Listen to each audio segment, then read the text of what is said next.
One philosophical statement మీరు బాగా నమ్ముతారు లైఫ్లో, మీ థియరీ? ఆత్మవిశ్వాసం అంటే మనం మన మీద నమ్మకం ఉండాలి. మేము చేస్తామంటే అది ఇప్పుడు దేవుడి మీద నమ్మకం ఉంది అంటే మరి ఏదైనా గట్టిగా చేస్తే నమ్మకంతో చేస్తే అది జరుగుతుంది.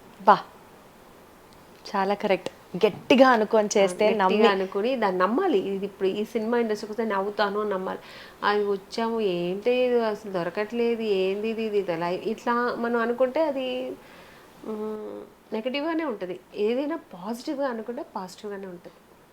సో ఈ పర్టికులర్ సినిమా గురించి మాట్లాడితే బ్రహ్మాండ ఈ టైటిల్ని బేస్ చేసుకొని ఆమని గారి లైఫ్లో సినిమాలో వెండి తెరుగు వెలుగుల్ని చూశారు, మీరు సొంతంగా సైలెంట్గా సాలిట్యూడ్లో కన్నీళ్ళని చూశారు. ఈ రెండింటిని బేస్ చేసుకొని వాట్ గివ్స్ యూ హ్యాపీనెస్ అండి? మీ సోల్కి ఒక బ్రహ్మాండమైన ఫీలింగ్ ఏది ఇస్తుంది? మీరు ఒంటరిగా ఉండడమా, లేకపోతే బాగా తినడమా, వంట చేయడమా? Apart from acting, what makes your soul very happy? నాకు రెండు, అందరూ ఒకటే అడిగారు, నాకు రెండు ఉంటాయి. ఒకటి నేను నా సినిమా ఇండస్ట్రీ, అందుకే నేను సినిమా పక్కన పెట్టి అని అన్నా. సినిమా పక్కన పెడితే నెక్స్ట్ ఏంటంటే నా పిల్లలు. మీ పిల్లలే మీ ప్రపంచం. నా పిల్లలు నా ప్రపంచం. నాకు ఇంకేం లేదు.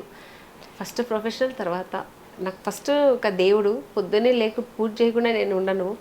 ఈ షూటింగ్స్కి వస్తే కొంచెం మిస్ అవుతాను పూజలు, ఎందుకంటే మనం అవుట్డోర్స్ ఇలా ఉంటాం కదా. ఇంట్లో ఉంటే మార్నింగ్ మా ఇంట్లో మా పిల్లలు కూడా గొడవ పెడతారు. ఏంటో మనం పొద్దున 3ంటికి లేచి ఏం చేస్తుంటావు నువ్వు, అసలు ఇద్దరు డిస్టర్బ్ చేస్తుంటావు, గంట కొడతావు.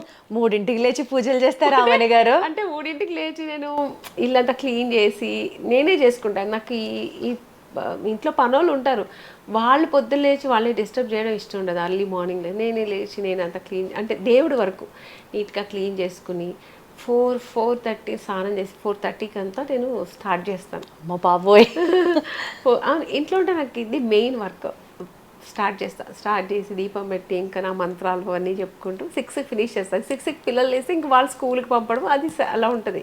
అంటే టోటల్ హౌస్ వైఫ్ లాగా అయిపోతుంది. ఇక్కడ ఎలా ఉంటానో అలా టోటల్ డిఫరెంట్ ఇంటికి వెళ్తే. సో ఇప్పటికీ ఇంట్లో మా అమ్మ కూడా ఏందే నువ్వు పొద్దున్న లేచి అందరు డిస్టర్బ్ చేస్తూ పొద్దునే గంట కొడుతూ నిద్రలు అన్నీ డిస్టర్బ్ చేస్తాను అంటుంటుంది అమ్మ కూడా. వాళ్ళు ఏమన్నా నేను పట్టించుకోను.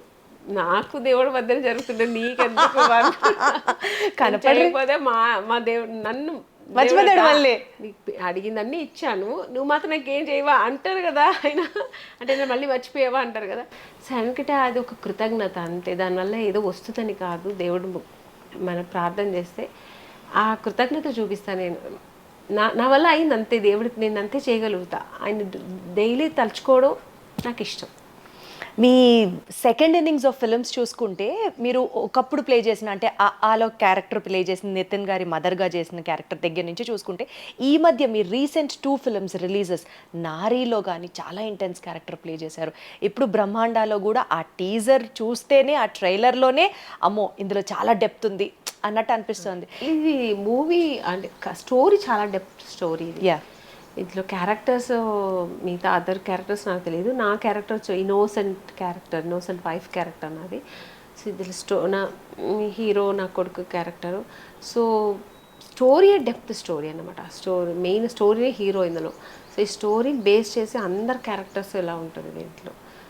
సో తప్పకుండా ఇది ఒక మంచి సినిమా. ఈ సినిమా టీజర్ చూసిన తర్వాత, అంటే యూజువల్గా వ్యూస్ ఎన్ని వస్తాయి అన్నది డిజిటల్ మీడియంలో ఒక రకమైన ఒక మేనియా ఉంటుంది. సినిమా రిలీజ్ అయిన వెంటనే సాంగ్ రిలీజ్ చేసిన, ట్రైలర్ రిలీజ్ చేసిన 24 అవర్స్లో ఎన్ని వ్యూస్ వచ్చాయి అన్నది ఒక తెలియని కాంపిటీషన్ ఉంటుంది.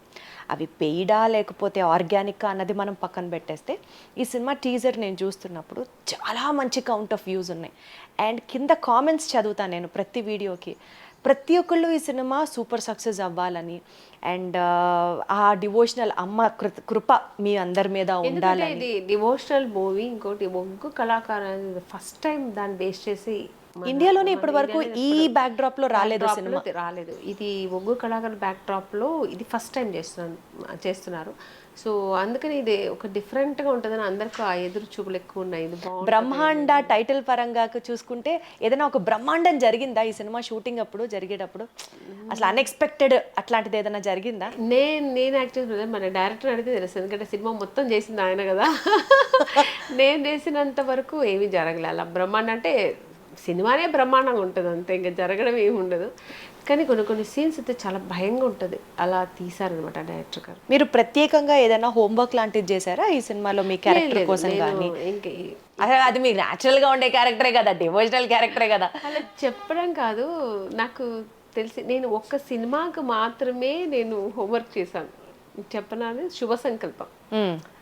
అదొక్క సినిమాకే, అంటే ఆఫ్టర్ హీరోయిన్ అయిన తర్వాత మళ్ళీ డ్రెస్ వేసుకొని చూసి మళ్ళీ యాక్టింగ్ పరంగా మళ్ళీ నా బాడీ లాంగ్వేజ్ అని చూసిన కే విశ్వనాథ్ గారు ఆ క్యారెక్టర్ కోసం. మిగతా అన్ని సినిమాలు నేను డైరెక్ట్ యాక్ట్ చేసి షూటింగ్కి వెళ్ళడం, అంటే కొన్ని జరుగుతాయండి. ఇప్పుడు ఫోటోషూట్ చేస్తారు, ఎందుకంటే గెటప్ Look ఎలా ఉంది ఎలా ఉంటుంది అది చేస్తారు, అది వేరు. బట్ అది ఒక డిఫరెంట్ కాస్ట్యూమ్స్ కదా దాంట్లో నాకు. సో ఆ కాస్ట్యూమ్స్ వేసి తర్వాత కమల్ హాసన్ గారు కూడా వచ్చి చూసి ఆయన కూడా నచ్చిన తర్వాత ఏదో కొత్తగా అమ్మాయిలు ఎలా వెతికి వేస్తారో అలా వేశారనమాట. ఆఫ్టర్ శుభలగ్నం ఆ సినిమా నాకు అంత పర్టికులర్గా చూసారనమాట డైరెక్టర్ గారు. మీ ఫిలిం యాక్టింగ్ ఎక్స్పీరియన్స్లో ఆమని గారు చాలా పెద్ద పెద్ద వాళ్ళతో మీరు పనిచేసే అవకాశం దొరికింది. మీరు అన్నట్లు విశ్వనాథ్ గారి దగ్గర నుంచి, కమల్ హాసన్ గారి దగ్గర నుంచి, ఈవి సత్యనారాయణ గారి దగ్గర నుంచి, ఇట్లా చాలా చాలా మంది, కృష్ణారెడ్డి గారు, ఎస్వి కృష్ణారెడ్డి గారు, అసలు ఆ సినిమాలన్నీ వేరే లెవెల్, బాపు గారు, చాలా మంది ఫిలిం స్టాల్ వాచ్తో మీరు యాక్ట్ చేసే అవకాశం దొరికింది. ఎవరన్నా కోస్టార్ కానీ ఇలా ఒక డైరెక్టర్ పర్సనాలిటీ కానీ ఫిలిం ఫ్రెటర్నిటీ నుంచి మీకు ఎప్పుడన్నా అడ్వైజ్ ఇచ్చారా లైఫ్లో? చాలా. నాకు ఫస్ట్ డైరెక్టరే నా గురువు గారు ఈవి సత్యనారాయణ గారు. ఆయనైతే నన్ను ఫస్ట్ డే కూర్చోబెట్టి, మీనాక్షి అనే మీ పేరుని ఆమనిగా మార్చింది ఆయనే కదా. ఆయనే ఫస్ట్ డే షూటింగ్ వెళ్ళే ముందు కూర్చోబెట్టి అండ్ ఒక్కటే చెప్పారు, నువ్వు ఎప్పుడు కెరియర్ స్టార్ట్ అవుతుంది, నీకు తప్పకుండా నీకు మంచి ఇది ఉంది. నాకు తెలియదు, ఆయన చెప్తూనే వింటున్నా నేను, నీకు మంచి కెరియర్ ఉంది, మంచి ఫ్యూచర్ ఉంది.